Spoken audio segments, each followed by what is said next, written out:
Coming up on today's podcast.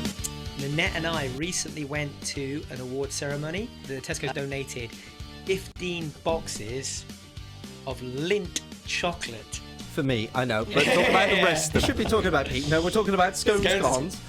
Cream or jam? Yeah, so what do you have in your scone or scone? I mean, ultimately, it's about looking at that child as an individual and meeting them where they're at in that moment. We walked out and we thought we were going to get grabbed by the security guard because the community champion had to walk us out. I'd like to raise, obviously, the Prime Minister's announcements around restrictions around social media, which is, for safeguarding reasons, a massive boost to many families, but also how much consideration has been done for children with neurodivergence that may have had these devices sooner. Now, Is a coaster just a coaster no matter the shape? That hanging over you, as well as trying to advocate for your child and look after them while they're in their crisis and whilst they're, needing you even more than usual. Yeah. It's wrong. Parenting Empowered Autistic Kids, the neurodivergent support charity that's on the front lines, that's the hand on the shoulder and with you all the time. Just to reassure you, don't expect, if you're coming to community sports sessions, it's not like we're trying to recruit you, but the level... We are. Yeah, come to Peak. You will join us. But we had... I think today was a personal record for you, though, wasn't it? of the amount of people I made cry. Yeah. So I'm not doing it on purpose, I swear. We're not... Ask your big questions. These are the Pete questions. Yeah. Where would Pete Day be without Charlotte? Without right Charlotte now? Woodland. Stop, No. you're embarrassing me now. Yeah. One. You are the foundation of your children's futures. No, but you are. This is the Peak Podcast. Come tell your story. Join the adventure. Find what you seek. Step by step, reach your peak potential. Hello and welcome to episode 6 of the Peak Podcast. I'm Carl. I'm Marco. And I'm Charlotte. We have a special guest. We finally got Charlotte on. How you doing, Marco? I'm doing well, Carl. I'm doing well. It has been another full, jam-packed week, and we've been doing so much, and I'm looking forward to sharing that with our listeners. And thank you so much to everyone who has tuned in, subscribed, and followed us to date. Yeah. I've been watching the numbers creep up, especially this week. They've kind of gone up a lot. We are joined on this episode by the one and only Charlotte. Hello. Hi, Charlotte. Introduce yourself and tell us, what do you do for Peak? So I'm Charlotte, and I was a Peak parent, and now I'm a Peak volunteer. I am the community lead, so any events, our lovely community sessions that we provide for parents and families, I organise those. I'm also organising Peak Day, which is taking up a lot of my time at the moment, but I think we'll talk about that later. Yep. Yeah, so a little bit of everything, and it's great. Amazing. Yeah, it's good. We finally got to episode 6. Yes. And we finally got our first guest on here. Yeah, this was supposed to happen last time, but things happened, and it was just too short to get anyone else in. So we wanted Charlotte to be the first guest. I actually want to ask you something, Carl. Oh, dear. Obviously, you've now done 6 episodes of this. Yes, and setting I'm up the retiring. equipment. Yeah. But you've done 6 episodes of this now, and getting the gear together, obviously the conversations we had before. What's it been like for you setting up this podcast, and what would you say to someone who wanted to set up a podcast? Get rid of your gym membership, because I have to turn the lounge inside out and rearrange it every time we do one of these things, but it's amazing. Until we get our Peak studio, of course, so we're out looking for sponsors. Yeah, permanent location and permanent equipment. There has been a lot of stress behind the scenes of this, mainly from my end because of technical difficulties, but every live has technical difficulties, so it is what it is, especially last episode. But it's been amazing. I'm so glad we actually started this and did this, because we were talking about it for a year. Yeah, like, we're gonna start that. I was like, it's never gonna happen. Yeah. And then it, like, we're doing it. I was like, okay. And then, right, it's the first one. Okay. Okay. Because we were in a different setting the first time we did it directly after the community sports session. Yes. And so it was bringing all the equipment over, then going straight from the community sports session into the live recording as well, which we still do. We've done that today, but having the setup here at your home base has been takes a little bit of the pressure off. But yeah, Yeah. technical. It's more of a comfortable environment here. I can control things better here. Plus, we have internet. So that's the fun of podcasting. So Yeah. if you're interested in podcasting, contact Carl at media@parentingempoweredautistickids.com, and he can share all podcasting tips. Yeah. And if you want to support or our just drop me podcast- an email and say hi. I can't. Yeah, that's fine. 100%. Right. Well, shall we get into it? Yeah. Where should we start first? With the charity? With what's going on in the world? Let's start with Recent government what's been- announcements? Yeah, there's loads going on this Right, week. let's start off Same here. with the month of Marco.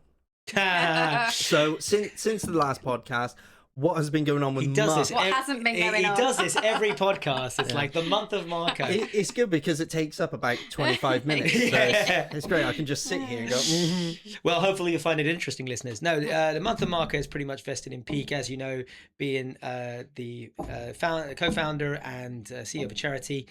Your days are 12 to 14 hour days. You've got full on days. But if we're in June now, aren't we? So what have we been doing in June? We had Nanette and I recently went to an award ceremony where the charity was nominated by the Rotary organisation, a very famous organisation in the United Kingdom, voted Peak in our home county of Gloucestershire for a Rotary Award with a grant, a donation, as well as the award. But that wasn't the icing on the cake. The icing on the cake, when we went to this great awards day, which was hosted by BBC Radio, was there as well, is that out of all those organisations who walked away with a Rotary Award, and I think there was something like 38 or 34, 38 recipients on the day. Nanette's going to tell me I've got the wrong number. But there was something unexpected, and I wasn't aware of this. It's called the Mina Ward Award.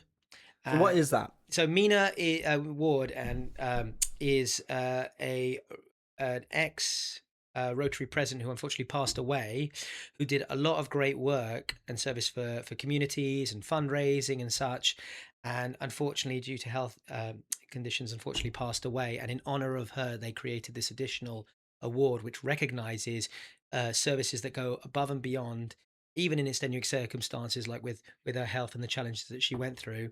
And it was presented by her parents. Mum was there, and dad, and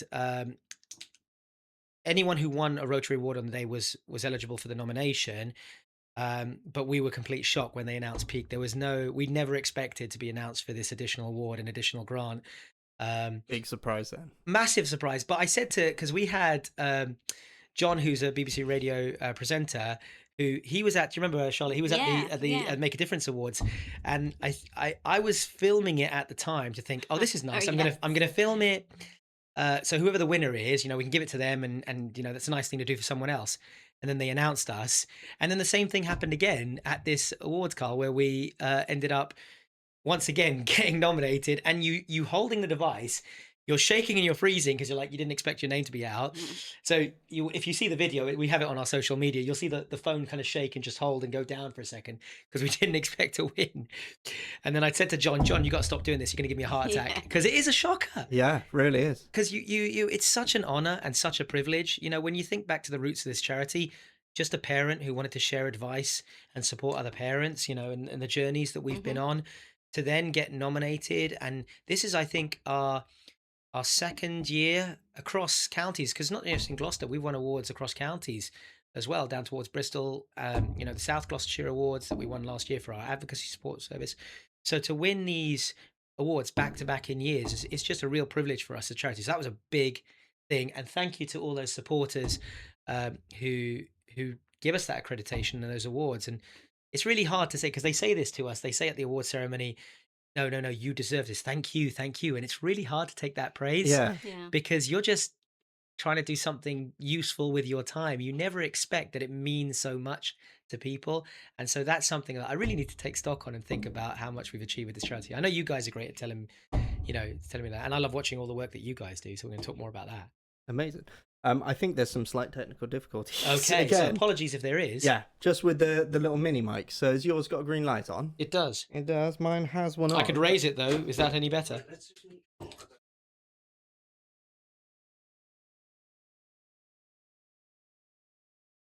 I wouldn't know. Excuse us, we're having difficulties. Dun, dun, dun, dun, dun, dun, dun, dun. We're having secondary feed, and Charlotte can hear us on hers.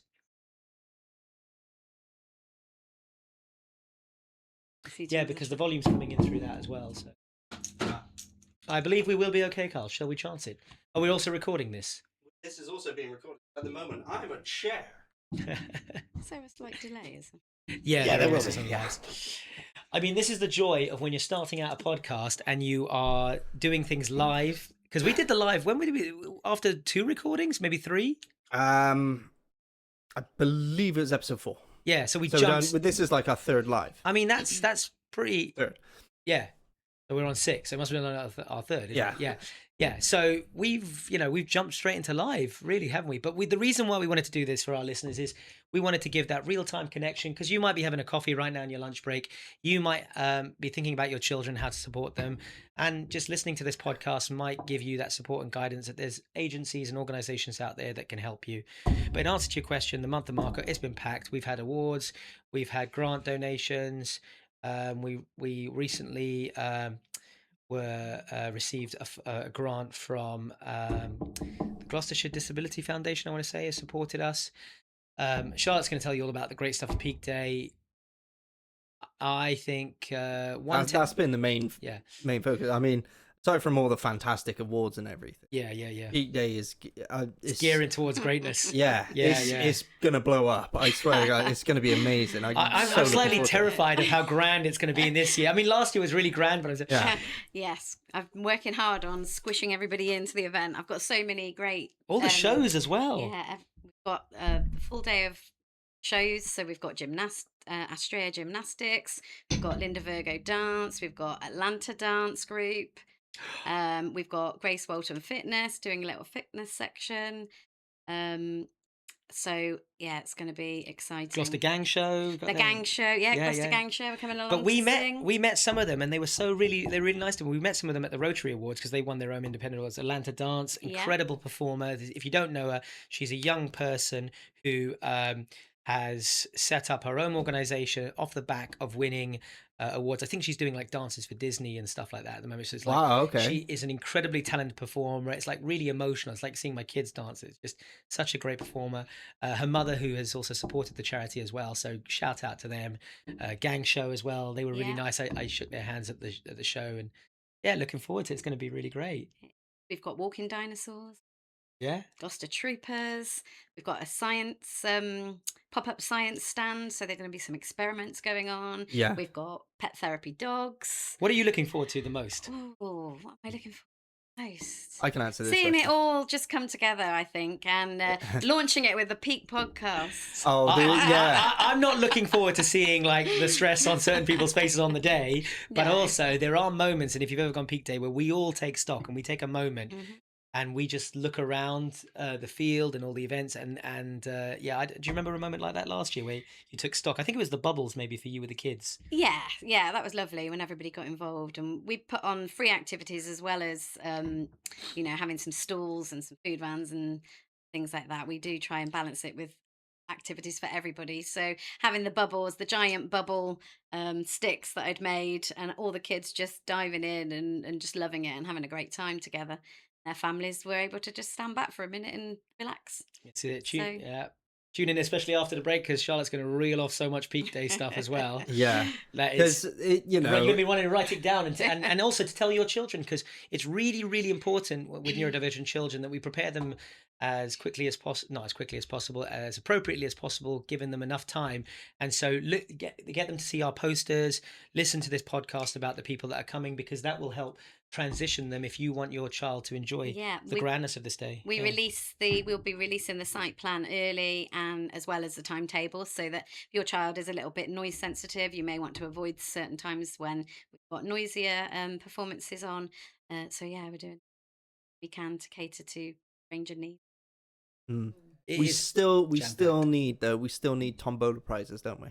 Yes. Tombola and raffle prizes are still coming in. I mean, we've had some grand prizes. We've had Alton Towers tickets come in. We've had 270-degree climbing organisations, a rock Yeah. climbing, brand new rock climbing places as donated prizes. Gloucester Services. We've got like hotel lunches and stays and spas and things like that are all coming in. Oh my goodness, I picked up Harry Potter Lego. Harry Potter Lego. Picked up, that's what I'm gonna loads call of it. Lego, but also like yesterday picked up it. Talking about the madness of June. So I've got a wonderful work experience from Denmark Road School, grammar school in the area called Josie, if her mum is listening, and she has supported us this week. So a big shout out to Josie, she's not on camera, but she's actually watching this podcast today, and she's been moderating the chat. She's moderating the chat. Definitely. Probably taking a couple of shots of what we're doing as well. But yeah, she's been a great help this week. And we went yesterday to Tesco's, and shout out to the community champion, Helen, from the Tesco's Brockworth service, who the Tesco's donated 15 boxes of Lindt chocolate. For me, I know, but talk about the rest of them, yeah? Just for Carl. Yeah, just for me. And everything. But other things as well, like we've had Yankee candles Yeah. and for the winter, like electric blankets and stuff. So there's something for everybody. And these are going to go in raffle prizes on tombolas and things. But I mean, the chocolate, honestly, like Josie and I we walked out and we thought we were going to get grabbed by the security guard because the community champion had to walk us out, because I think so that they would have definitely nabbed us. So this doesn't look suspicious. Charity founder arrested wheeling out shopping centre. Tried to rob all of the Lindor. Yeah. How do you pronounce it? Lindor. There are other chocolates available out there. There are. If you're not a fan, you're allergic, there are going to be other other brands. Yes, out but Lindt is my favourite, so I don't care. But the amount of donations at the community support session today as well. Today, yeah, that was incredible, boxes and wasn't it? boxes. What community? Thank you, community, for all the great donations. We still need so much more. So please, if you're watching this, or if you're not watching this and you just want to share the link to a friend, we need as much support. We've also had a lot of great volunteers. I think we're up to like maybe 10 or 15 volunteers. I think we're nearer 20 now. We're nearer 20. But we need as many as possible, because it just makes that day run smoother. Yeah. Even as a volunteer, if you're coming down on the day, the more volunteers we recruit, then the more you get to enjoy the day as well. Yeah. So yeah. I'm going to call out my sister Sam here, because I don't know which camera to look at. Hang on. Right, Sam, you said you'd do it. I need you to put your money where your mouth is. If you're not there... Come on, Sam, we need you. Yeah. This is going to be public broadcast humiliation if she doesn't arrive. But if I may as well, Carl, I just want to talk about the team as well, the rest of the Peak team, and what's going on, because events are great, and we're going to be talking more about that. But the work that we've been doing, and if you don't know about us, if this is your first podcast, Parenting Empowered Autistic Kids, the neurodivergent support charity that's on the front lines, that's the hand on the shoulder and with you all the time. We provide advisory, advocacy, and practical programs, as well as with like you see with the events. And if you're struggling, like many who came to our community sports session today, we had some old faces, new faces. Yeah, there was quite a few new faces there. And what did you see in the of how they came in and how they left? There was the black and white. Yeah. They came in, and I know I say this like every podcast, but when the new people come in, you can see where they are, sort of like on their journey, and they're burnt out, they're emotional. They don't know where to turn, and then by the end of it, they're positive, and they're like, right, I know what I need to do next, and I know what the next step is.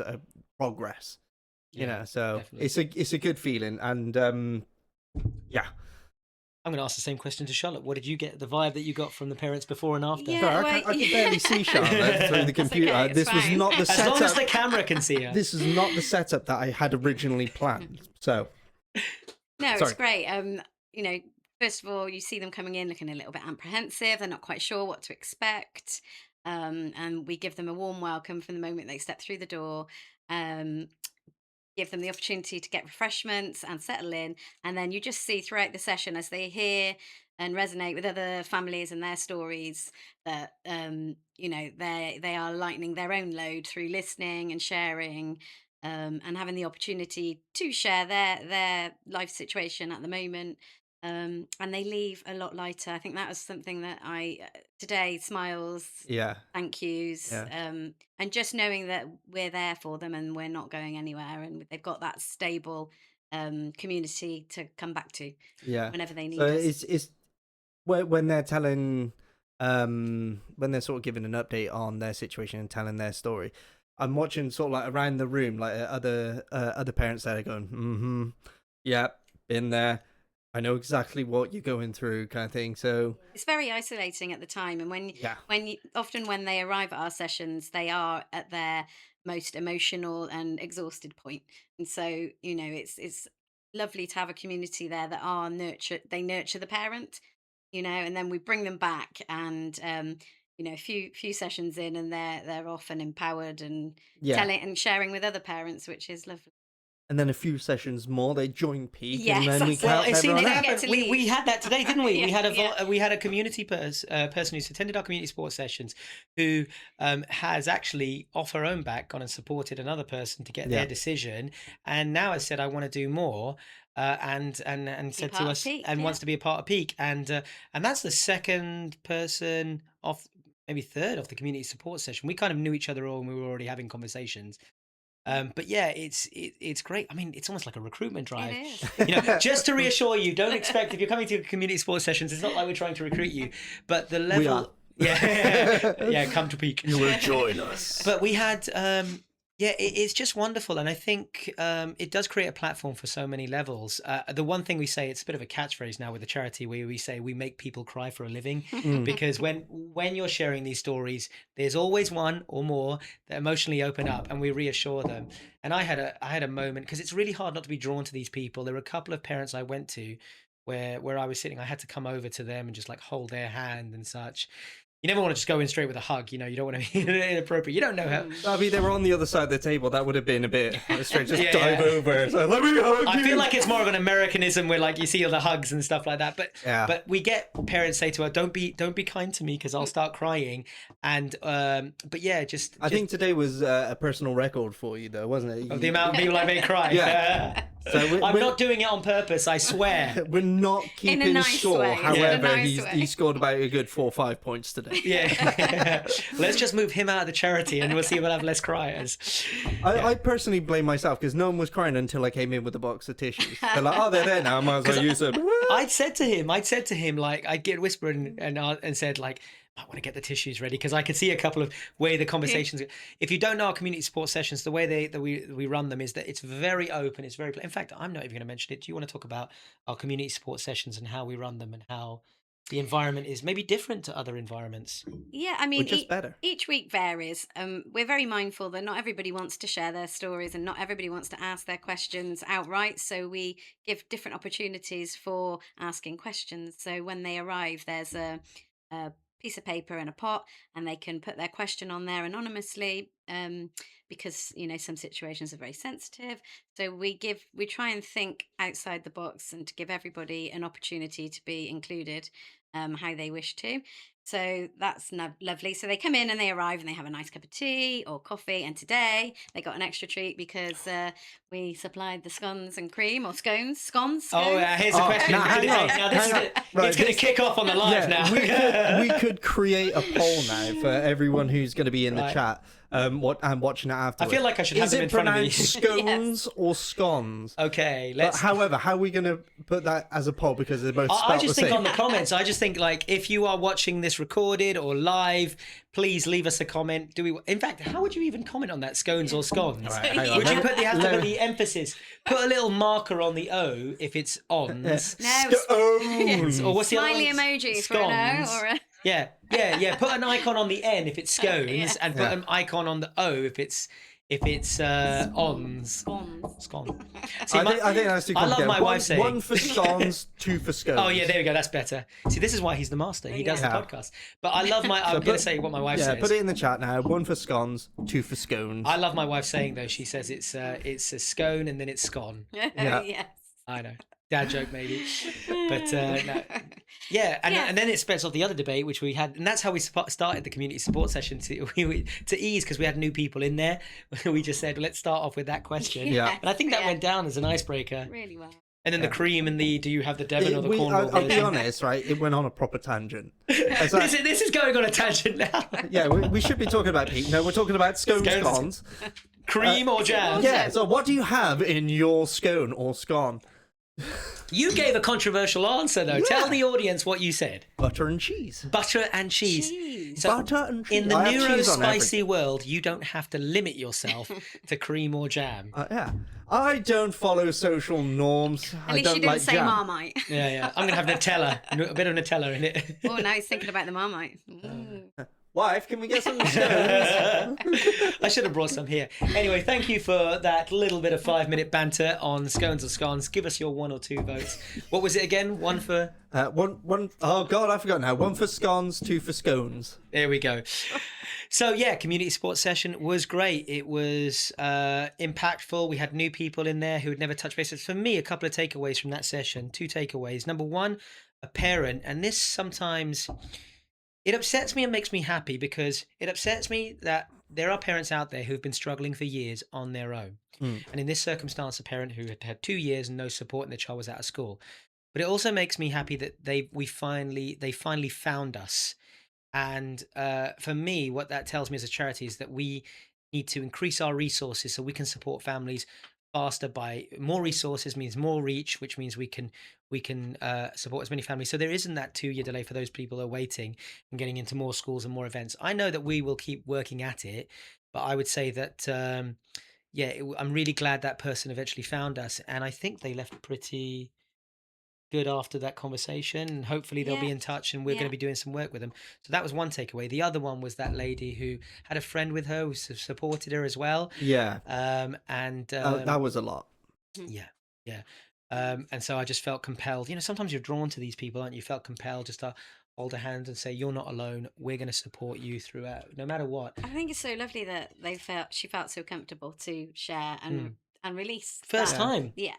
It's not She easy. didn't know us. We didn't know her, and she Yeah. just opened up her story. It's not easy to do. And usually there's just so much. It's like, right, I'm aware that there's so many people to have a go. How do you condense all of that down and try and say it in a coherent sentence on its own for the first time, speaking in front of a whole room of people?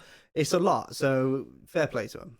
But I think that's a testament to anyone watching this who's unsure about coming to the community support sessions. Will I be judged? What's it going to be like? You can come along and sit there in silence and just have free coffee and biscuits and this scones. Please don't assassinate us for saying it wrong.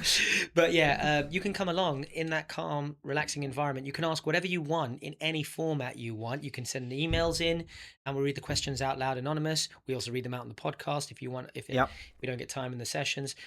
You can write them down on paper. We have like a quick fire session. So we do a kind of everyone can share. We separate in groups sometimes so people can share in smaller groups to make it inclusive. Children are welcome. Yeah. Let's talk about children. And what do we do for children there? So we always provide a little area and we always say children are welcome. We understand that they've got to move about, that you might have to move about, you might have to leave. And that is absolutely fine. We're a safe space and we understand, everyone in that room understands that you need to be there and that they need to be there. And it works for both adults and children. We always provide a range of activities at the back of the hall, and it's a lovely room. It's a very calm space where we hold our. Is this the second year that we've been doing it now? Is it? Yeah. I can't believe it's been 2 years now. 2 years. I mean, I have to shout out and thank the Hillview Church Community Centre. They have been so benevolently kind with giving us the space, and a wonderful space it is. It's such an open plain space and resources, and so a big shout out to them. And I think we're also looking at, from September, expanding that, aren't we? We are hoping to do some pop-up sessions. So we are trying to reach out to other areas. We're very aware that there are people that can't travel. There are people that might want something more locally to them. So we're going to try and reach out. So if there's an area that doesn't have a lot of support, if you live in an area that you think you'd like Pete to come to and hold a community session, say on the podcast, or get in touch with community@parentingempoweredautistickids.com. And we'll see what we can do. But that's our aim for next year, is to reach more families, more locations, and be available. Definitely. So that gives me an idea. Right, we need to do tour of England, essentially doing community. We've already done the 100-mile challenge. I mean, where are we going now? 1,000? We're not going to walk here, okay? Okay, yeah. But obviously we are located in a very, very, very small part of a much larger country, and to be able to help more and do more community sessions. I'm not saying do it every month, because that would literally be all we do every month, but at some point during the year we could visit different locations. Well, we already have that in place, Carl. So actually, I can tell you a little bit about what Meg's been doing for our charity. So we are looking at offering dedicated mentor services in London. We are, and we're in the process of planning that out. But also, we are about 90% set up to.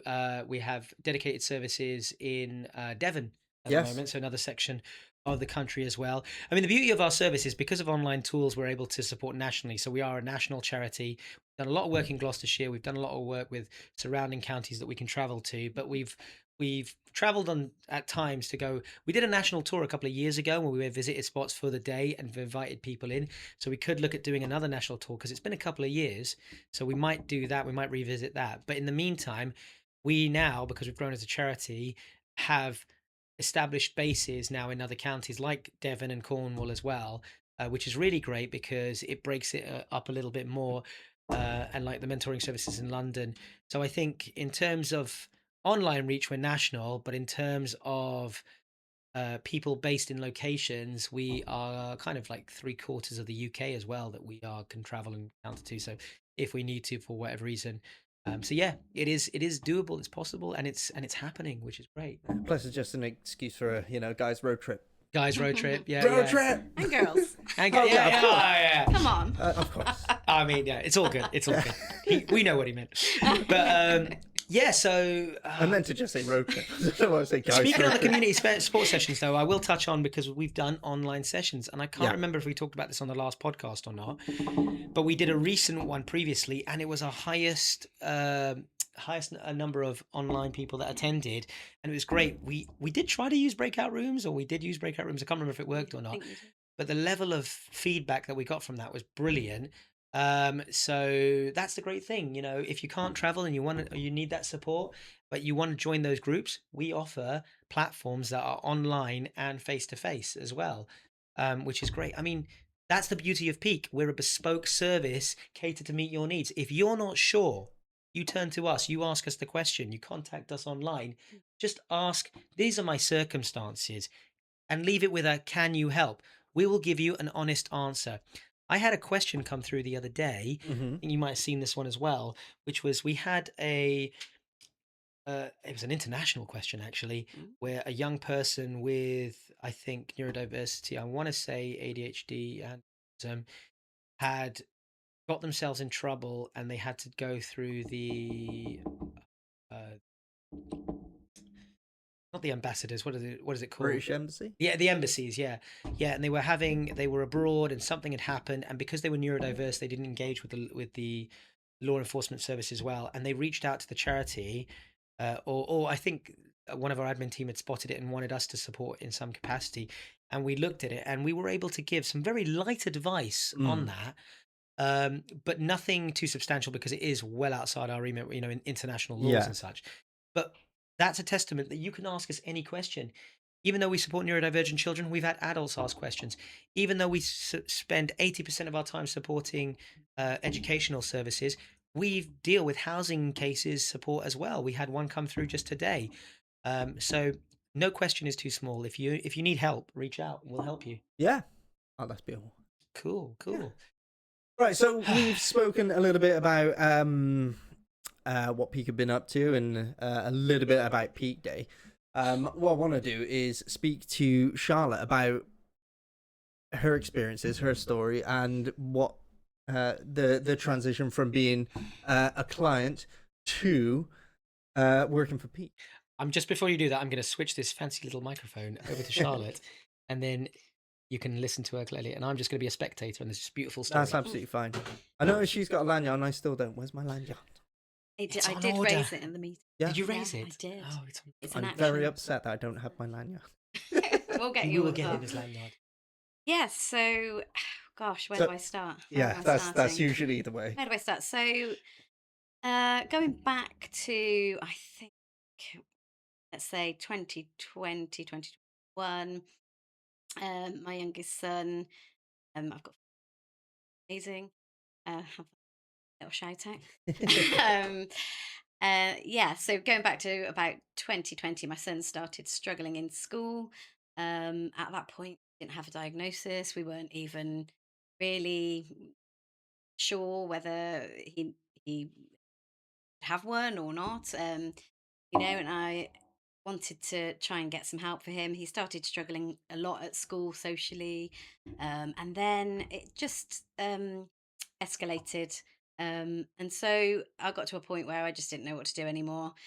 Even as someone that comes from a teaching background, someone that understands things. When it's your own family and your own children, and you're uh, coping with life day to day, Mm. it's overwhelming.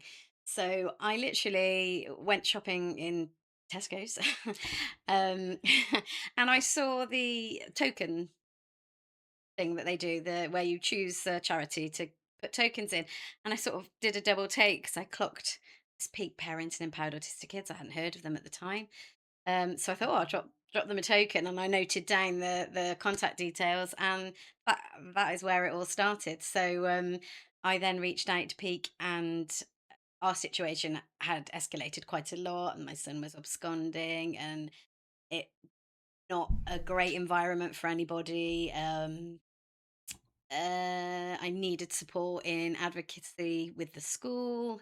It was becoming quite challenging, and yeah, so reaching out to Marco, as soon as I reached out, sort of felt a lot lighter, a lot heard and validated with what I was thinking, and the things I was trying to do and advocate for my son were um, validated by Marco, which then empowered us to be able to have our voice.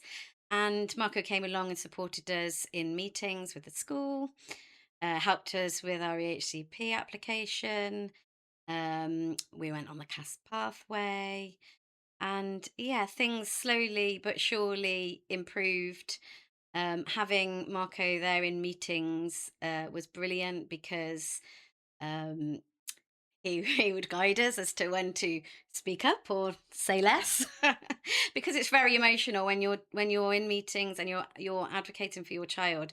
It inevitably is emotional, and I'm an emotional person, so you want the best for them, and you want them to remember that they are a child. And I think in one meeting I took a photograph of him in his school football kit, because that was something that he loved about school. And I thought, no, I want you to remember person that we're talking about. It's not a, a piece of data. It's a real human.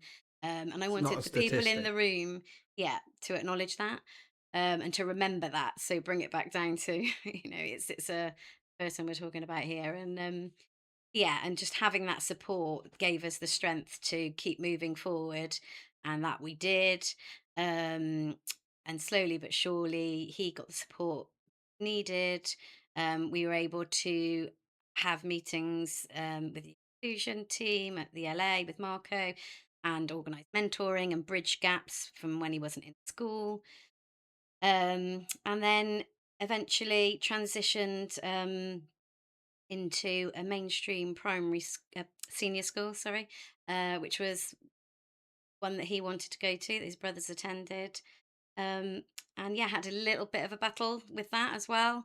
The HCP was excellent, and um, they weren't sure whether they could provide the support needed. But then having a conversation and using his voice was really powerful. Yeah, and he hasn't looked back since. He has just grown so much in confidence, self-esteem, and with his education as well. And that's a bonus nowadays for me. The Yeah, education is a bonus, the happiness and the well-being and the that's the mental primary, health, isn't it? and seeing him laugh and smile and be himself again is, yeah, Yeah. it's been an amazing journey. And then from that, obviously, I really wanted to give back to Peak, so decided to use my skills, volunteer some of my time, and now Some of your now time. I'm volunteering quite a lot of Yeah, my time. all of the time. at the Sorry, minute. husband. Yeah. So we are getting Yeah. people in the chat who are saying that your story resonates with them as well. How does that make you feel? Oh, yeah. So part of the reason why I wanted to to come on board with Peak was because got empathy. I've got empathy for other people that are going through the same or similar situations, and yeah, it makes me feel really happy that sharing my story helps somebody else. Mm. And if I can be of a support to that person, then I'm willing to do that as well. I have to go on the record though, in terms of, we've got great volunteers, but Charlotte, you really have, dedicated, and your passion and your drive and your commitment to this charity. And it's really great that you're on this podcast today, because we can say it to you. I did give her the flowers. Yes. By the I way, know, gave them to her surprise, early. apparently. I gave it to her early. Yeah, you were supposed to present them on the podcast. In fact, He's going. I'll pretend I haven't seen them. Yes. Diddly, diddly, diddly. Oh. Yeah, because for our viewers, if you didn't know, we actually abandoned you at one point when we had to go and run and film this podcast, and so presenter presents the bouquet. yes, here is a bouquet of flowers. Oh, And, thank you obviously, very much. and this isn't just because we abandoned you with the washing up at the last community session. Yes. It's just Charlotte's come on board, and Charlotte is one of these people who will throw herself into every area. So when we asked Charlotte to come on board and we had this conversation, like we do with anyone who volunteers with a charity, we look at the skill sets and we think, okay, where would this person, because we don't want to overwhelm our volunteers. No. What are they passionate about? And then I could see like the vision of community lead and engagement. So we thought we'll start off simple, because it can be quite overwhelming. So start off things like setting up community support sessions, which I think where we started off. Yeah. And then we looked more at events and we built from there. And then Charlotte and I, off the back of Peak Day, we were looking at business growth and business manager, and Charlotte was like, well, maybe I can help him with that. But on top of which, she wanted to learn about family support consultants. And so you've just dived into every area of you've spoken to Elena in marketing, you touched base with the admins, you're here with the podcast, and you're diving in. And I think I've had to rein you in a couple of times. But she also keeps me on track, because there's times, I will say, where, it's a very lonely place being a CEO sometimes. The pressure's on you, and having that person who is passionate about the charity. I'm very fortunate, because I've got my co-founder as well, my wife, and there's that support there that I can touch base with as well. But from professional settings, outside the personal settings, to have that person who can keep me on track, but also if I'm having a hard day and I'm sending a message and like, oh God, okay, I'll get on there. She doesn't take it personally. She knows that I'm stressed or I'm tired and I'm just getting on with it. And she'll give me like you sent me an Instagram video or something yesterday. So something to just kind of like give me that little boost of energy, because she knows, what. And I think, I hope I do it for you as well, when we support each other, because, as a CEO, you want to make sure that you're supporting everybody. You can burn out. So I'm really grateful for that. So yeah, flowers for a variety of reasons, from abandoning you to the washing up, to the dedication and passion and the charity, to just making sure I haven't had a nervous breakdown. So thank you, Charlotte. You're welcome. And to put it into perspective, Peak Day wouldn't be what it is. Wouldn't be. Could that be our next guest coming in? A surprise visitor? I think that's more of a delivery. An Amazon delivery parcel. Yeah. I know what he's going to say, but I don't want to take it away from him. So we're going to wait. So we're just going to leave you in suspense. Can you guess what Carl is about to say? Can you guess who's behind the door and what Carl is about to say? But I know what he's going to say. Oh yeah, no, it's What just. am I going to say? Well, I wasn't going to take it away from your lips. So why don't you share what you were going to say? Something's happened now. I've gone off on a tangent. Is I don't know where I am. Not now. Yeah, We were talking about Peak Day wouldn't be Yeah, Peak. What? Where would Peak Day be without Charlotte? without right Charlotte Oh, Woodland. stop! No. You're embarrassing me now. Yeah. Here. I love it. I'm just that kind of person. You can't stop No, her. I enjoy it, and as stressful as it is, and as much as I seem to take on and not be able to say no to and offer to do, I enjoy it. I get a lot of pleasure from it, and I can't wait for the day. I'm excited for it. It's going to be amazing. And thank you to your family as well. And it's not just, the kid she ropes in, or the husband, but also mum and dad, your dad who's cut out the eggs for Peak for the Peak Easter egg hunt. Yeah. And the Oh, yeah, of support. course. She Yeah, ropes in the that's whole what- family. So yeah. if you're a dedicated volunteer like Charlotte here and her family, that's the kind of people Yeah. that we're very grateful for. But no, thank you. And it's really great to have you as the first guest on here. I think that's wonderful. No, I'm very honoured. Very honoured. Yeah, it had to be, didn't it? And well, if we're going to get you on next time as well. Yes. I was sitting here thinking we need to get the co-founder on here at some point as well. Oh, yeah. I'm going to try and rope Hang in. on, didn't we say that though? Maybe not last time. The time You before. can ask my wife. You're I'll gonna ask have yours. Yeah, you're gonna have your wife on it. I'll have mine, and we'll just go sit over there somewhere. Yeah. Just let them do it. Yeah, Absolutely. The title of it would be, what is it like living with us? Excuse the tangents. We will do this on the Peak podcast. But Another Wags. tangent, though. Wags. What's that? Peak wives and girlfriends. Keep wising off. Instead of wags. I heard a great phrase, and this came from my work experience, where we had a team meeting recently, because another one of the things that we do, internal meetings, and we've talked about the support structure that everybody has a buddy, and we call it Peak Pals. And that came from our work experience. They said, what about calling it Peak Pals? So we said, that's a great idea. So everybody has a Peak Pal within the organization and a person that you can support. We also have a WhatsApp group. It's called Peak Parents, for those parents who support the charity but are on their own journeys. So actually, I can ask you both this question. What's it like having the children that you have, that you try to support your children's needs, that you're volunteering your time for the charity, but you've also got in our organization that level of additional support from the community internally from Peak? And don't make us try to look too good here, guys, because I like continuous improvement. But yeah, no, what's that been like, having that support structure within the charity? Okay, I'll let Charlotte go first on this one. Yeah. I need time to process. Yeah. It's great. We're all there for each other. It's such a brilliant team, and each and every one of us has a lot going on in our lives, but the way that the charity is set up does allow us to reach out to each other and to have those different outlets. So we've got sort of the professional WhatsApp group where we talk business, and then we've got a WhatsApp group for the consults where we can talk about more specific areas of the business, and then we have our Peak Parent one where we can share our ongoing anything that crops up really with our family and with our children with needs. It's great. Yeah, it's brilliant. Well, we celebrate the wins as well. Like today, Hayley celebrated a lovely win, a personal win for her. And, I remember her young person's journey and when we started off. And I always like talking about Hayley because I got to see, like with many of our Peak Parents, you see them go through that journey, especially if they come back and volunteer as well. You get to spend more time with them.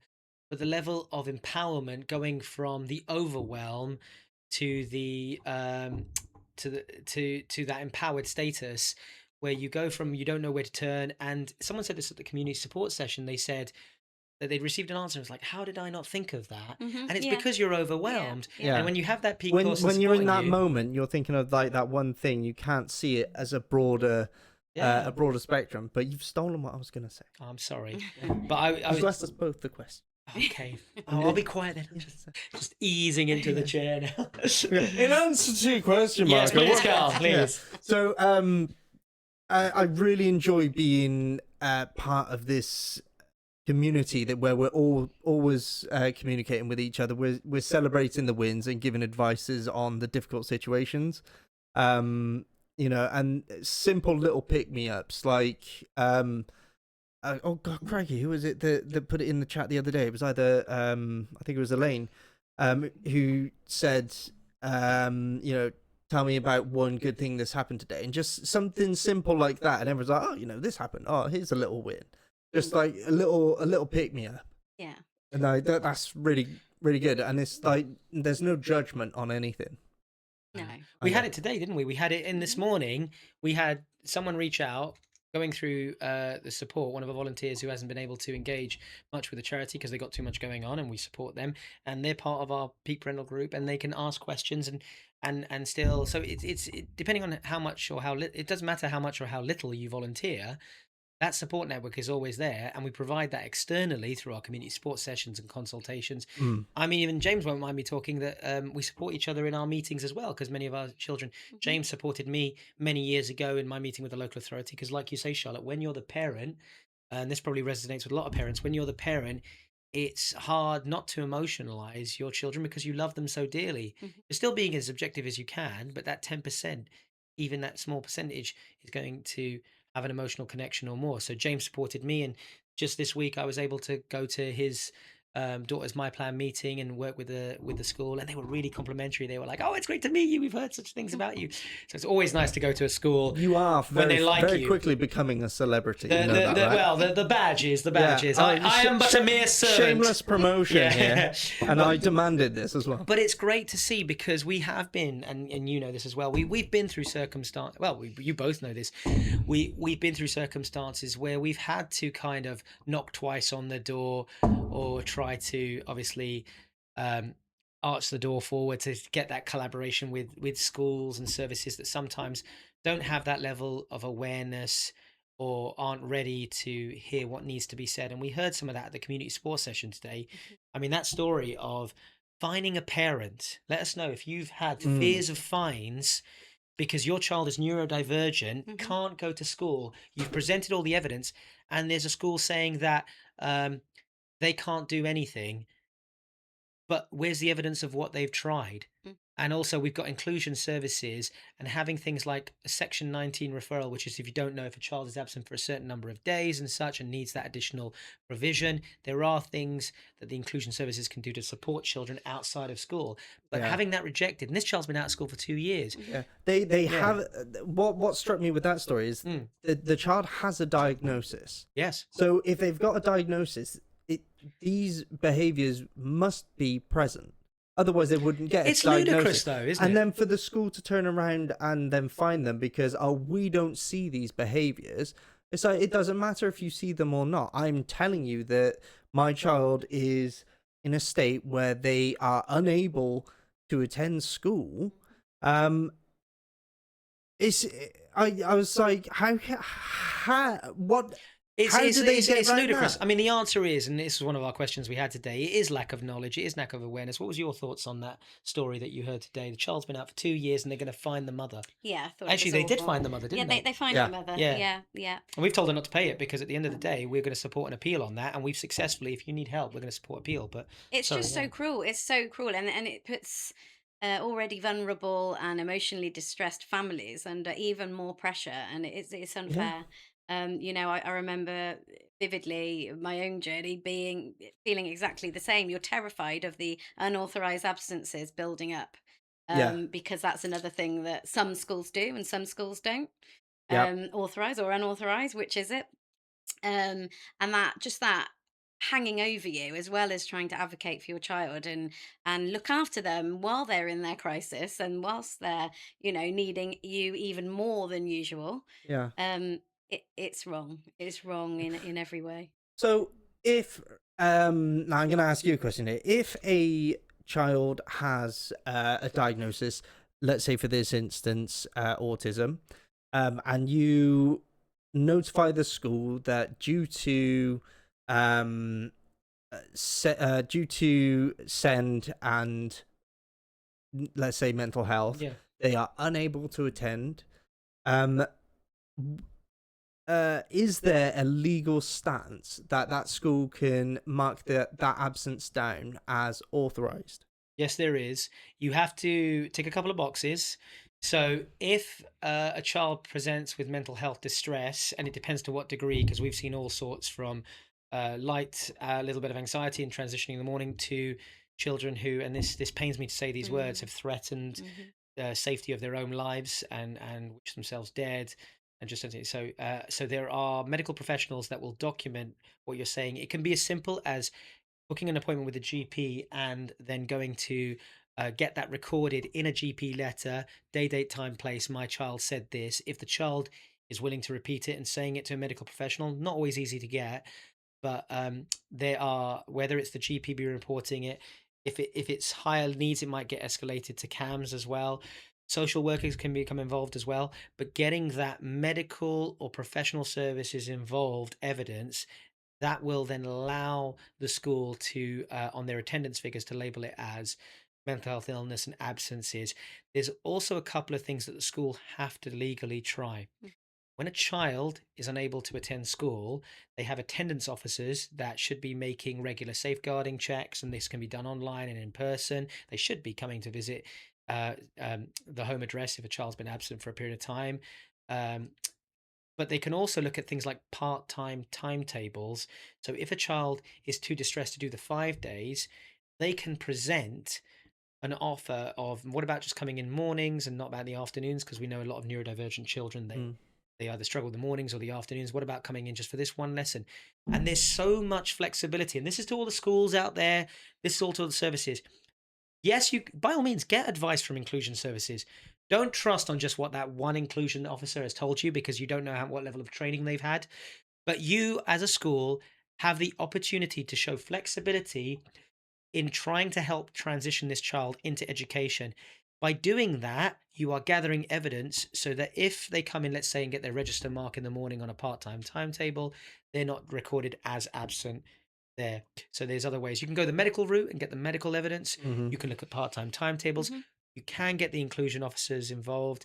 And if it gets too extreme, you can get things like the Section 19s and stuff. So there's lots of avenues. If you want to learn more, contact us. I mean, ultimately, it's about looking at that child as an individual and meeting them where they're at in that moment, because, you know, that's the only way that you're going to get them to return to school, is if they feel safe, if they trust the school, you know, and it's building that back up again, which helps give the children the pathway back. Definitely. With regards to part-time timetables, usually the school will give you like a letter to sign. Depending on the wording of that letter, do the parents have to sign it? No, I would always advise any parent that if you're signing an agreement, you have to be clear on the understanding of that agreement. What I would suggest to parents is that you have to show a willing to make reasonable adjustments. And if you think any of those adjustments are not reasonable, you can either run them through a secondary service like ours that's specialized in this, that can liaise between you and the school, or I would go back to the school and say, look, I agree with this part of it, but I don't agree with that part of it. And you negotiate with them before you sign anything. Yeah, it's like a contract. You know, you've got to read through and make sure that you are, because anything you do sign, you're agreeing to. So yeah, because I have seen one or two, which I don't know whether it's just the way that it's worded or not, but it just felt like an obligatory contract that says you are going to get your child in, even on this reduced timetable.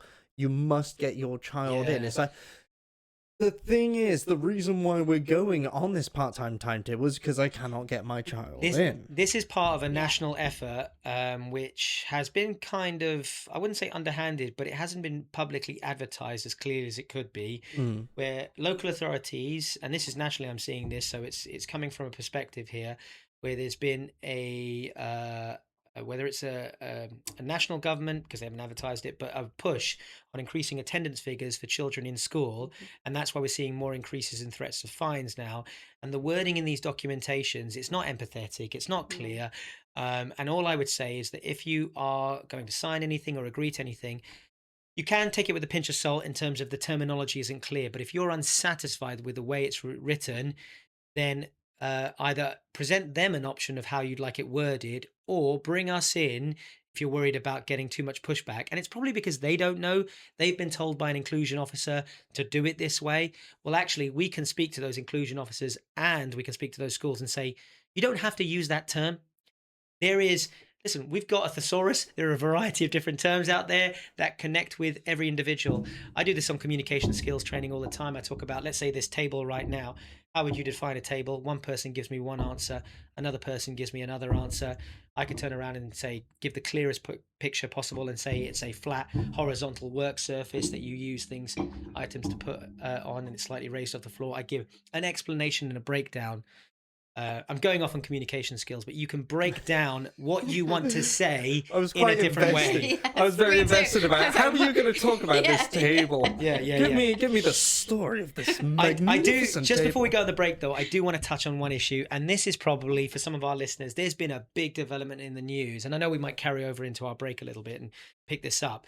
But obviously, I'd like to raise obviously the Prime Minister's announcements around restrictions around social media, which is for safeguarding reasons a massive boost to many families, but also how much consideration has been done for children with neurodivergence that may have had these devices sooner. Now, from a safeguarding perspective, I'm a massive safeguarder, so anything to safeguard our children, I'm 100% support.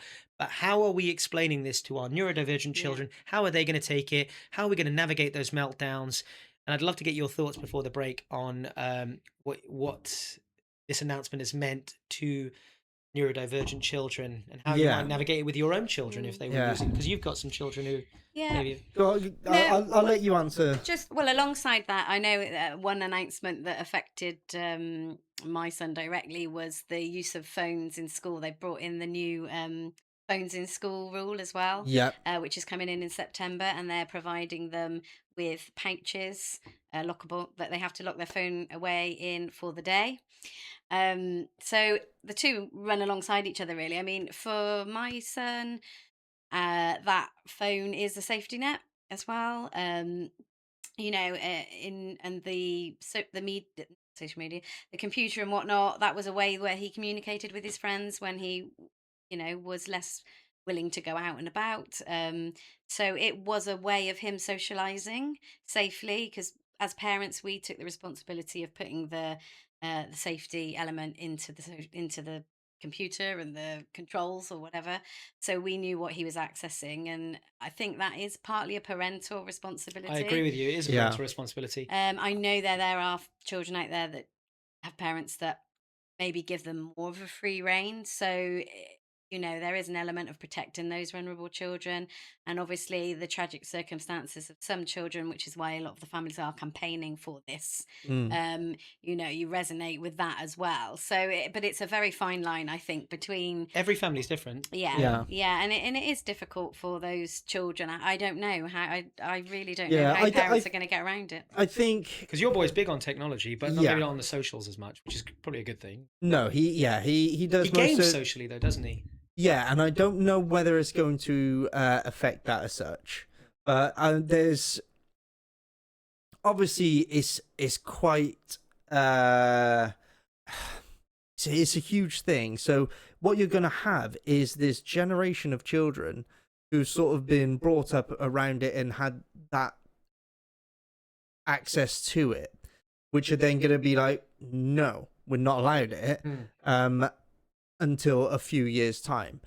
The transition point from that is like, well, hang on, I haven't had a negative experience with it, or I'm okay with it, I'm still not allowed it. They're gonna find a way around it. you know? Yeah. What piece of technology haven't kids specifically found a way around? Yeah, but interestingly, what you said with regards to like the pouches, for the vast majority of children, fine. They'll take to it, but then you're going to have, like you said, it's a lifeline. They might not be on it, but they know that they've got access to it if they need to, and that is just that little bit there that's I feel a bit safer just having a communication emergency tool that That's I what need. allows them to be in school. rather than it's got to go in a pouch and it's going to be away from me. I'm not going to be able to access it, and then that's just going to cause overwhelm. I mean, it's gonna make things worse for a lot of parents. I do wonder whether the and a lot of schools have children. thought about the amount of phone calls they're going to get from parents now to the office again. The office is suddenly going to become really, I hope really they employ more staff, because that's we what's had gonna this happen. recently with our school. So I look at it from my 3 kids in 3 situations. Starting off with my youngest, I think it's great for him because he will get to experience a childhood like I experienced, where he will not have the device or the access to social medias. And like I had my first phone at like 17 or 18, it was a Vodafone brick, or back in the day. Yeah, other phones are available. so however, Nokia stands the test of time. He gets a kind of a nostalgic, for me, childhood, even though there's like the games are switched. So actually, technically speaking, there's video games now because he's the youngest one there. But less exposure, more safeguarded. So I'm all about safeguarding, absolutely. He'll never know until he's older, and 16 he's allowed access to those things. I get the middle one who has had a phone since they were 11 or 10, 11, because she as a reward of passing the grammar test, we thought, we're going to give her that device and teach her in her year 6 of primary how to use it responsibly and teach about WhatsApp groups and such. And so she learned that, and she was going to a school that used the phones. And I went into a classroom and it was wonderful. Children weren't using their phones to text their mates. They were using it for classwork. And what I loved about that school is you gave children the opportunity to act responsibly, and they did Yeah. it as well, because it was managed and monitored in the right way. And I agree with Charlotte.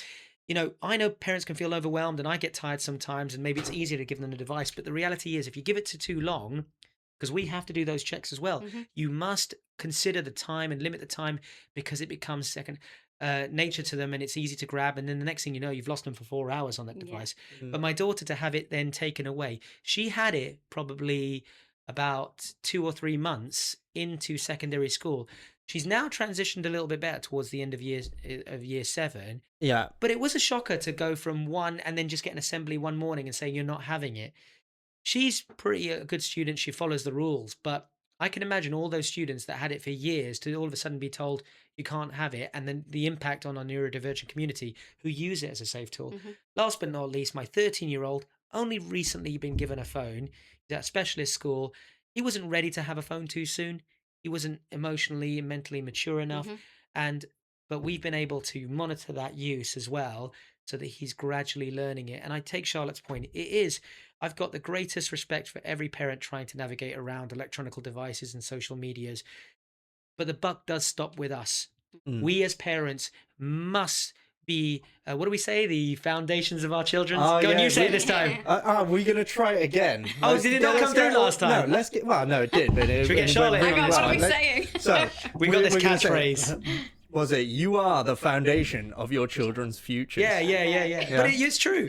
So am I doing it? Or we So, right, I'll do it to that camera. Charlotte, you do it to that camera, yeah? Yeah, and I'm going to be quiet. No, you're doing it as well. Right. Okay. So, 3, 2, 1. You are the foundation of your children's futures. No, but you are, because at the end of the day, if you're overwhelmed, if you need support, if services aren't supporting you and you're watching this podcast, drop us an email. We will help give you the empowerment, the steps, the guidance, the tools to do that, to help navigate the use of social medias and such. But yeah, I thought it was an important point to raise with everything going on.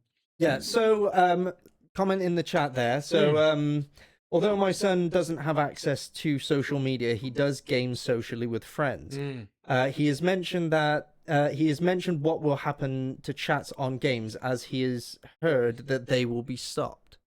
Yeah, it's quite possible. I mean, he wasn't very clear on the Prime Minister when he was talking about gaming. They're never clear on anything, though, are they? true. You can't really expect them to lay out everything. I mean, what a world. In A politician detail. that was clear. Well, a politician that would tell the truth would be a start. But there's... It's a hard call to make, right? Because if you have children-only lobbies, right, where children can talk to children,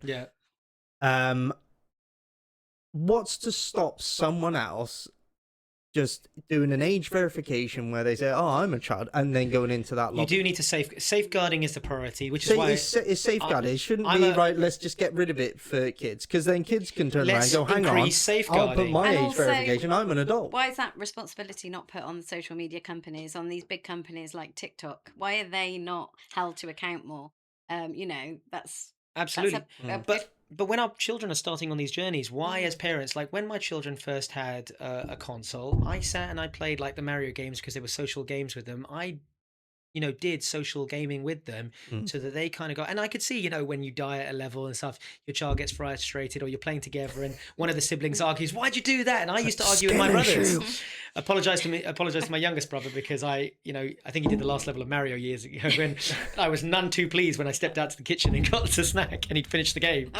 But equally so, my poor mother, who was working at the time, wasn't there able to be with us when we were gaming. So I think you do need to put some guidelines in terms of how you safely and socially engage together. And one of the ways is to maybe just sit with your child. You don't have to be fixated. It's great if you can play with them a bit of Mario Kart or a game together. Be part of that experience. I know nothing about Minecraft. My youngest now, who talks about it all the time, and I just listen and listen. I'm thinking to myself, I haven't got a clue what he's talking about. But it's on me. I should play a little bit more with him, gauge more his interest. The older two, I know a little bit more because they had games later on. But yeah, put the guidance in, sit with them, be on your phone, but teach them how to be safe online. Spend a little bit of time, put the barriers in there or the safeguarding points in there. Yeah, it can take more time for teaching them how to behave online. With my boy, we still have to remind him of the way that he speaks to people on in games and things like that. So it can take a little bit longer time, but it's just We used to repeat, say, rinse and repeat. We used to say, whatever you say, whatever you write, just imagine your nan is listening. or that's a good one. imagine your nan, if you're happy for your nan to hear it or your gran to read it, then that's okay. But if you're not, don't say it and don't put it down. We say It's nonna like, in our oh, hang on, telephone. Nan's coming up with a big wooden spoon. What have you been saying? Don't joke. Yeah, we say nonna. In fact, the kids use it on me. They say I'm going to tell your mum, and I'm just like, oh, okay, Italian mama. Right. Break time. Break time. Should we have a break time? Yeah, let's do it. Right, okay, we'll be right back after this short interlude. Right, and we're back. I'm jumping straight in there because, right, is a coaster just a coaster no matter the shape? Yes. All right. Tune into the live to understand that point. Yeah. If you're watching live, you'll have the answer to that. That was a little secret boost. But yeah, we've got Charlotte for a limited amount of time because she is on to the next important thing. So should we just soak up every moment of this wonderful human being so she can tell us about Peak Day? Yes, let's get every valuable second out of Charlotte that we mic. can. Yeah. What else is there left to say? So, hungry. If you're hungry at Peak Day, we've got some great food vendors coming along. We've got JR Cakes and Coffee. So, I think he came last year and he sold out. We've got Stick It Waffles. We've got Heaven's Candy Floss. We've got Gauge Catering, who are there for your burgers, your chips. And we've got the Tewkesbury Spud Hub.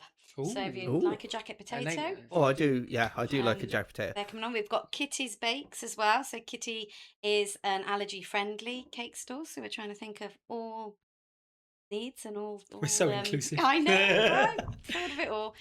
Here's the big question. Come on. When you go out to like an event like this, what's your go-to meal? Like, is it just like burger? Is it pizza? Is it I think jack you've got to potato? go all in with like a burger or a sandwich or a slice of pizza, you know, something, maybe not pizzas as much because I'm Italian, I eat a lot of it, but stereotypical. I don't know, what's yours? Coffee and cake, I think. Coffee and cake. Oh, a nice cupcake. Mine has to be a burger. It's got to be Ice a cream. burger. Ice cream. I Oh, like ice a good... cream. Wheatley's Whippies, sorry. Wheatley's Whippies, yeah. We're Yeah, having yeah. them there as well.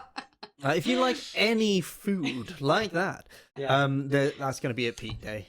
Yeah. There's also going to be live animals there. Oh, Pixie's Pets. Pixie's Pets, So yeah. the The donkeys, the animals will be there out there. I'm not entirely sure want which them to animals. bring Marco, don't we? But you know. Oh, the llama. Yeah, in case you're wondering, it's not me in a cage.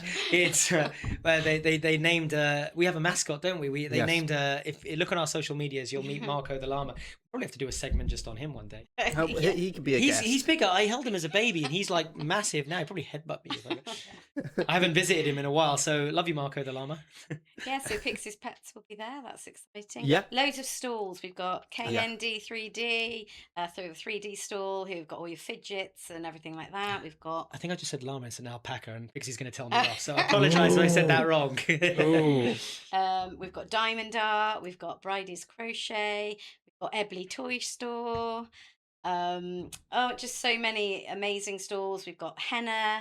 We've got a henna artist. We've got glitter bomb glitter artists who do amazing hair glitters and face glitters. You're going to have to find all the logos and put them on the reel. Yeah. As Charlotte's saying them later on the recording, and that logo, and that logo, and that logo. I could just have it like a speeding at the bottom. Yeah. It's like we got dee. We've got Up Therapy coming along. We've got the Wildlife Trust having a stand.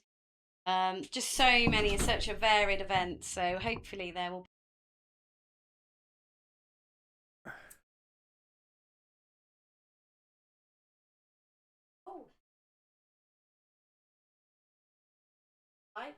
We've got Mel Glass bringing his penny farthing. We're hoping to have the fire crew and the police popping along. with Inflatable their obstacle vehicles. course. Yeah. Oh, yeah, inflatable. Go-karts? Go-karts. Next year. No, we've got go-karts Look at that, we got go-karts. Yeah. this year, and walking dinosaurs. Walking dinosaur, that was a great win. We've got Nerf shooting, bouncy slide. We've got football target shooting, anything and everything. Oh, we've got sorry, Atlanta's Kiwi Kisses are doing tote bag decorating. We've got macrame making, so we've got lots of crafts on offer. We've got a magnet painting stall. There is really something for Name the everyone. teddy bear. Yeah, there is literally. Tombolas, Sorry if we raffles. haven't mentioned you today. We are putting out posts Yeah. next week of all the amazing vendors. I mean, even There's you know, going to be an inside Zen zone as well, in case any calm zone. any children get. you got a get overwhelmed sci-fi or zone with anything the like that, with the Star Wars characters as well coming. The Gloucestershire Troopers, who Yeah. I mean, that's a big smile. I think at last count there was like 11 or 12 that were going to come on the day. That's So- going to be insane. Yeah, yeah. That's going to be amazing. And also the podcast is going to be The there as podcast, well. the most important. I think are we starting the ball? Yes. So we are actually launching Opening the show. opening the show. Can we do it live? We're doing it. Yeah, I'll do it live. Yeah, it's I gonna need some equipment. okay. I'll write a bill. But yeah, no, really excited. It's been a lot of hard work, and thank you to everybody that is coming along, and all the stalls, fire service, everybody, Gloucester Troopers. It's going to be brilliant, and I hope that everyone comes. Before you disappear, Charlotte, what do people need to know? Date, time, place. So it's taking place on the 11th of July. July, yeah. On the 11th of July, it's running from 10 till 4, and it's at Huntsgrove Primary Academy in Huntsgrove. So come along. There are areas to park. We're going to have some marshals. It's a safe environment with a manned gate. So be assured that your children who are flighty or anxious in new environments, we've got that covered, and also we've got first aid on site. So we've got the calm zone, as Carl mentioned, which is really kept at a minimum, so that you can take your children into the hall and regulate and just have time. Hope to see. Thank you, Excited. Charlotte. Amazing work. Yeah. I'll take this back from you. Yes. Uh, Thank you for having. Well, it's our I'm going pleasure. to I'll let go. our podcaster say the final words on our wonderful guest. So I want to give Charlotte a massive round of applause, but I've only got two hands. So. I didn't know if I'm going to Yeah. ruin the microphone. did I? Oh, and I This- want to this say is fine. thank you to the rest of the team, because I'm not doing this on my own. So Carl, Marco, Nanette, Elaine, James, everybody is Meg, pulling yeah, together. everyone. Meg is pulling together. Yeah. And yeah, thank you. It's been an absolute pleasure to have you on, and thank you for the invaluable work that you do for Peak. Oh, a pleasure. It's Okay. been No good to be here. Thank you for having me. And I'm gonna go. Okay. And she's off on the next job. Yes, take care. Right, see you later. Thanks, Charlotte. Bye. Thanks. That was Charlotte, our amazing, super. I mean, I can't find the words to say how incredible she is. I'm gonna shift over now. Hang on. Let's tell you what. Let's do this. Let's move that seat out of the way. Musical chairs. Dun, dun, dun. Intermission.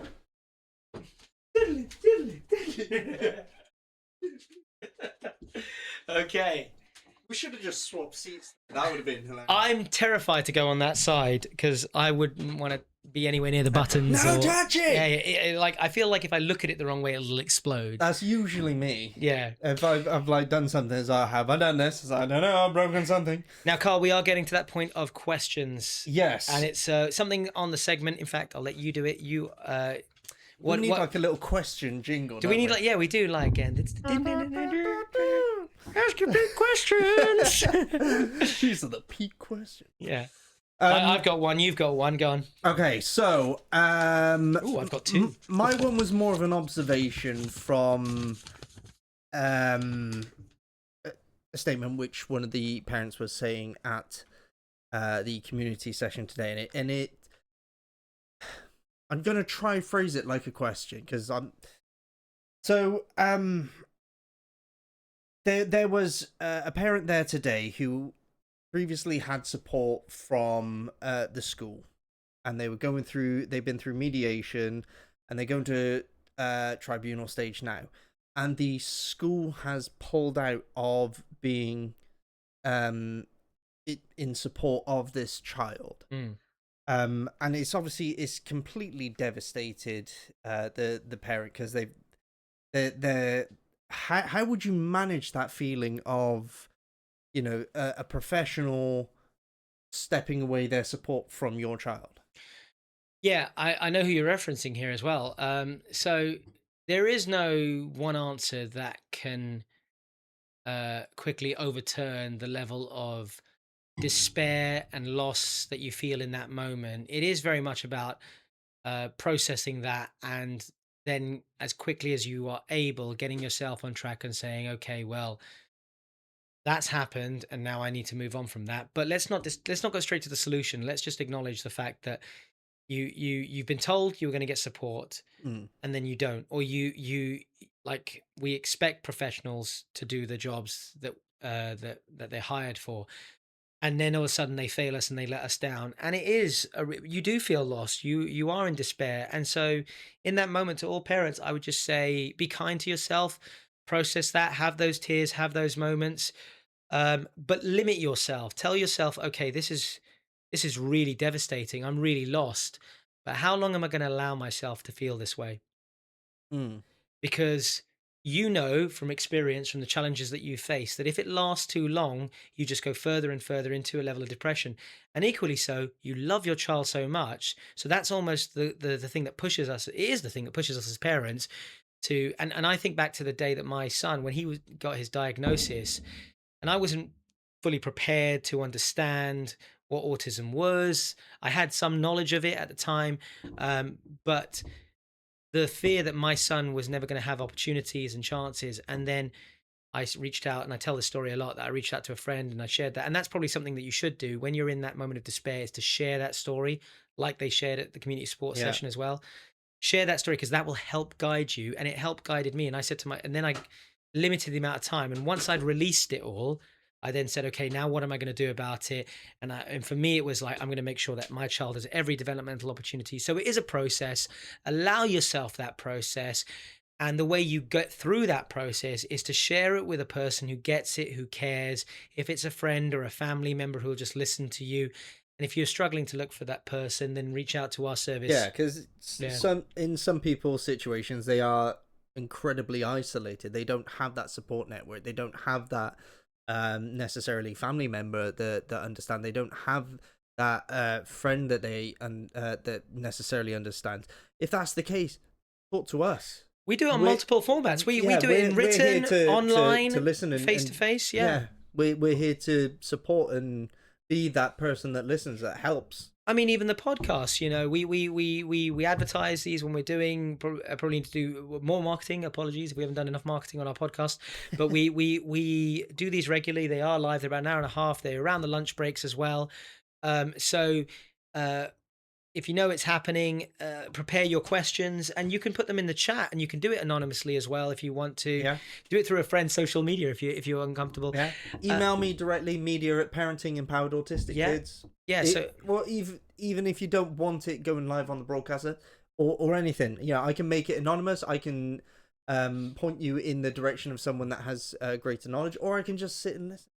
Fine. But yeah, in answer to your question, allow yourself to process the experience of loss and disappointment and letdown, and then share that experience with someone and that cares.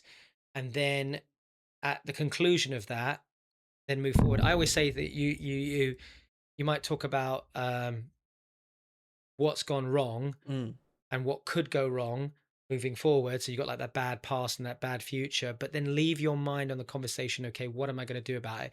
Leave your mind on the good future. And if you don't know how to get to the good future, contact us. But yeah, it's a process. Cool. I've got a question here as well. Oh, okay. And it's one for you. And it's an interesting one because it's not around Sen. Oh. It's around our Peak podcast. I'm going to ask our podcaster, because I didn't have the knowledge of this.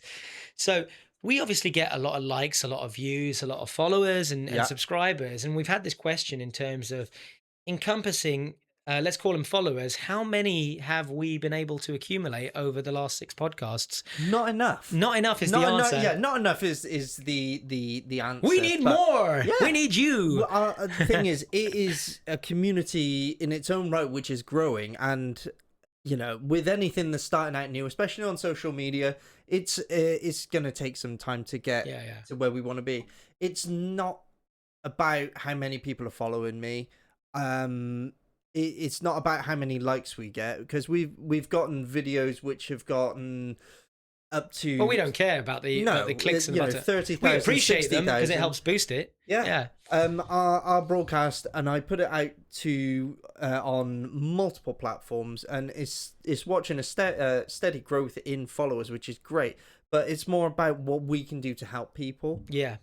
So if you share it out, more people are gonna hear it, and hopefully more people are gonna resonate with it. But it's about helping people. It's not about helping myself or anything like that. No, so it's not. Yeah, I mean, we've seen clips of our, if you're interested in numbers, like some of our clips might have lower numbers. Others, I think I saw one which had like 64,000 views on it, which was like, wow, that's really impressive numbers. And then there's others that you think, oh, there's really valuable content. I think it's hard to the person who asked that question to give a clear indication, because you could go via subscribers and you could go via views and clicks, but the reality is, like Carl said, for us it's not about the numbers, it's about what we're trying to achieve with the podcast. We do appreciate the support, so you are right, Carl, it's not enough. We need that support. So if you are able to share, like navigate others to this podcast, what it does is it gives our podcast the opportunity to reach more, help more families. I mean, one tick in the box or one subscribe, with the algorithms of the way they work, by doing that bare minimum, pushing that button, you could be reaching out. Charlotte told the story about the blue chips on the Tesco's where she put the chip in. That was because it was advertised, because it was there. By that one action, you're helping another person. So imagine the power of your tick and your subscribe. So if you can support us, share us, like us. And that kind of brings us on to something else which I am working on, and I will be getting things ready to send out to, but sponsorship. I'm working on getting the podcast sponsored, which will allow me to make it bigger and better. And the only reason why I want to do that is to get Peak's message and support to more people. Definitely. I'm going to go with the last question, and we've got to finish then. But so here's a question, which was quite an interesting one, because it was more of a statement once again, and it was around why there aren't enough SEN educated people in schools and in educational services. And when there are those SEN educational people, why are so many of them part-time? And why is it so hard to get those people then booked into meetings? And it's kind of systemic from the fact that if they're part-time, they have limited availability as well. But why is that challenge? They're possibly in those roles because they understand the difficulties of it, because they have their own children who have SEN needs. So it's not going to be for all of them. But if you've got a child at home who has SEN needs, your situation may be that you are not able to work full time. Absolutely. There could be a variety of different reasons. What I would say is that from our educational services, they were never initially established to support the sheer volume of SEN children that they now support. The level of awareness is greater, and there's so much more studies and education being done. So it's hard to stay, like I always use the phrase, no one is an expert. It's about continuous improvement. We're all learning here and we're growing with that knowledge, but it's also about sharing those knowledge. If you work in a school, a teacher, if you're passionate, because teaching is a vocation, you should invest in learning about SEN, because you can learn something on a communication skills course. You should try and find the time to watch a podcast or a YouTube video, or pay attention in those inset days when they're talking about SEN, because that will help you have a better experience in your teaching environment. If you're limited because you're part-time, because of your circumstances, or maybe slightly overwhelmed, it is a really big field when you're managing a variety of different needs. People do burn out. I mean, the infrastructure isn't necessarily there at the minute, but however, how do you future-proof it and for for time for and a moment. resources. You need resources. You need people. I joke about the fact that I have a burnout every 3 months because there's so much going on. And if you don't have the people that you have supporting you, it can be a real challenge. But that's why we got a great team, Carl. That's why we are still rocking. So let's finish with some energy, because I know that towards the end of these, you'd be surprised, but talking for an hour and a half, it can really drain you. I need a nap. You need a nap. So we're going to finish with a real boost and a real energy. What can we say to this community that's going to set them off and go out there and parent empowered autistic kids, parent empower their neurodivergent communities? What can we say to them, Carl? Well, I'm going to start off by anyone who's watching, anyone who's advocating for their children, anyone that goes to the community events. You are doing fantastic, and you might feel low. You're there and you're putting in the effort for your kids. You're doing fantastic. Definitely. What would you say? I mean, I kind of want to go into song based on what you're saying. You know, the classics, we're all in this together. We are just, honestly, what we do every single day fulfills us. So reach out. Don't ever think I'm scared and I can't reach out to someone. We are there to support you. And we've had this massively growing community. We keep winning awards and accreditations. Peak is growing from strength to strength. People want to join us. So that's a testament. If we have used our services, share the feedback, share the love, because that keeps us going.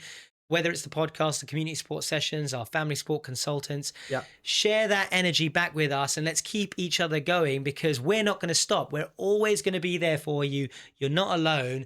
It's the classic, you got a friend in me kind of. Exactly. You don't. Peak is a friend in you.